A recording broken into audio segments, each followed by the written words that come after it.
Bismillahirrahmanirrahim. Iblis rela banget disuruh beribadah, sujud beribu-ribu tahun, kuat iblis. Kalau kita mungkin jidatnya hitam, kalau iblis mungkin udah kepala-kepalanya hitam, saking rajinnya sujud. Wah, ibadahnya udah ribuan tahun. Iblis disuruh berkorban dengan harta yang dia miliki, dia kasih aja semuanya. Tapi kalau disuruh dia ngalah dari Adam untuk memimpin alamin, menjadi khalifatullahi fil ard, menjadi pemimpin wakilnya Allah di muka bumi, buat iblis ini berat. Kenapa dia? Ana khairum min, saya lebih baik daripada dia. Saya lebih senior daripada dia. Saya lebih sehat daripada dia. Saya lebih keren daripada dia. Saya lebih. Ujian emosional, ujian ego, ujian perasaan. Itu yang lebih berat buat kita. Kadang sakit dan dirugiin orang lain, teman segala macam kita masih oke lah. Selama ini asal kita ngumpul selalu gua yang bayarin, oke deh gak usah dibahas. Baru dibahas nanti pas sakit hati. Kalau belum sakit hati kan gak dibahas kan? Gak apa-apa deh kita terus yang bayarin, kita traktirin ngopi apa segala macam. Gak pernah dibahas. Kebersit sih di benak kita, cuman gak mau dibahas. Kenapa? Udahlah biarin aja, easy going. Kemudian kayak kita yang capek harus rempong sana kemari segala macam. Selalu acaranya di rumah kita, akhirnya kita yang bayarin, kita yang rempong, nyiapin segala macam, bebersih sendiri. Tapi begitu ada yang nyakitin perasaan kita sedikit aja, semua itu balik lagi. Dari dulu ya, nah keluar kan? Kenapa? Dipancing oleh ujian perasaan.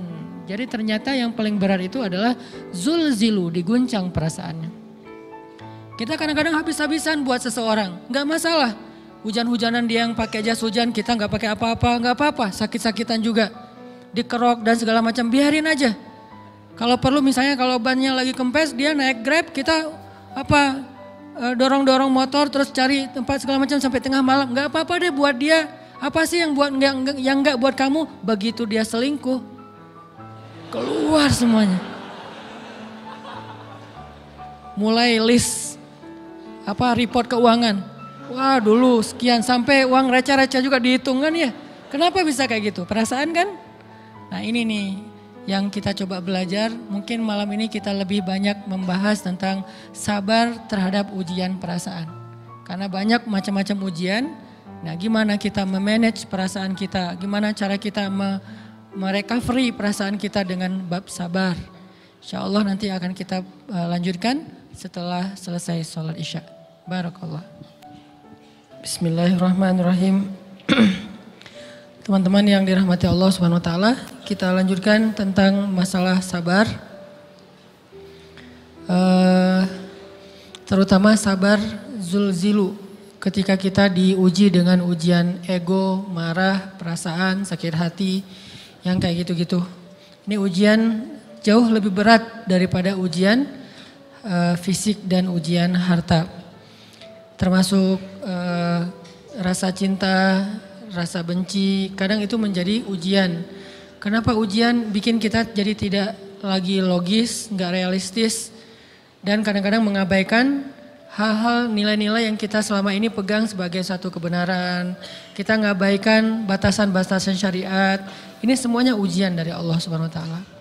Sehingga tidak disebut orang yang beriman kecuali ketika Allah Subhanahu wa taala melihat dia sabar dalam ujian. Kalau dia nggak sabar dalam ujian, malah di dalam pembukaan surat Al-Ankabut tadi Allah menggolongkan mereka termasuk orang-orang yang munafik. Apa arti yang orang munafik? Orang yang mengaku beriman tapi sebetulnya dia tidak beriman. Apa salah satu buktinya? Dia tidak sabar. Jadi kalau kita mau menilai diri kita mukmin atau munafik, dan ini bukan materi untuk menjudge orang lain, oh ternyata dia itu munafik, bukan. Lagi-lagi konsep kita belajar itu angle-nya untuk diri kita sendiri.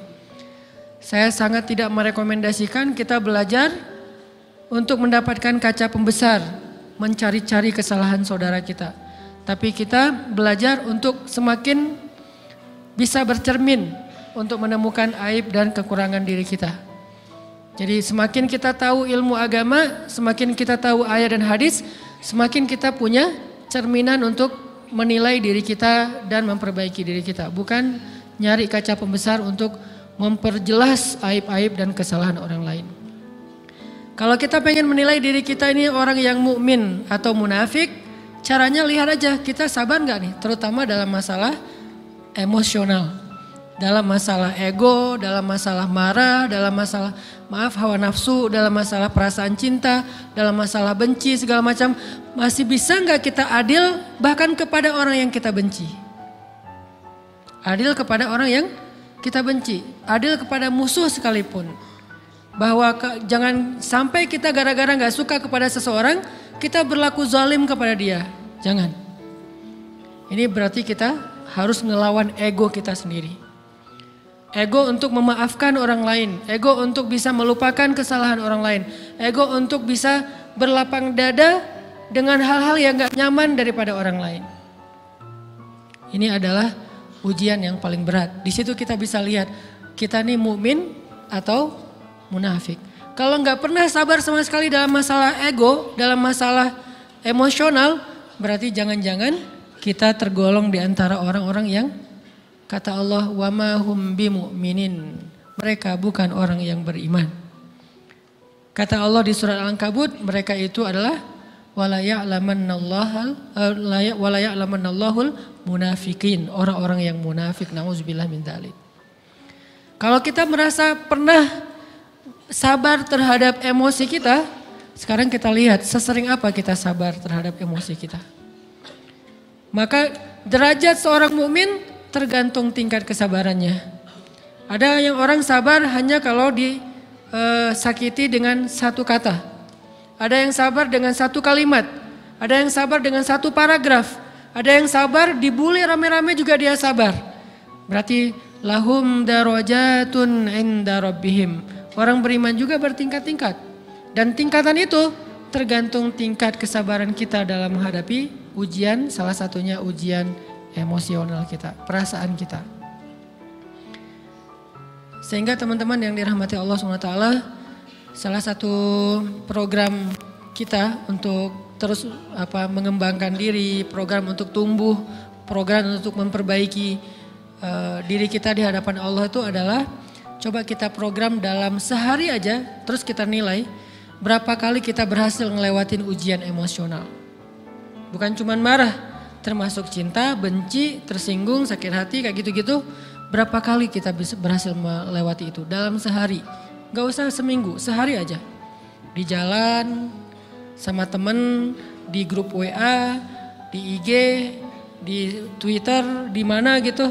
Coba kita lihat berapa kali kita bisa menahan diri kita dan bersabar. Syukran ya Rabbi, syukran, hadaita qalbi, syukran.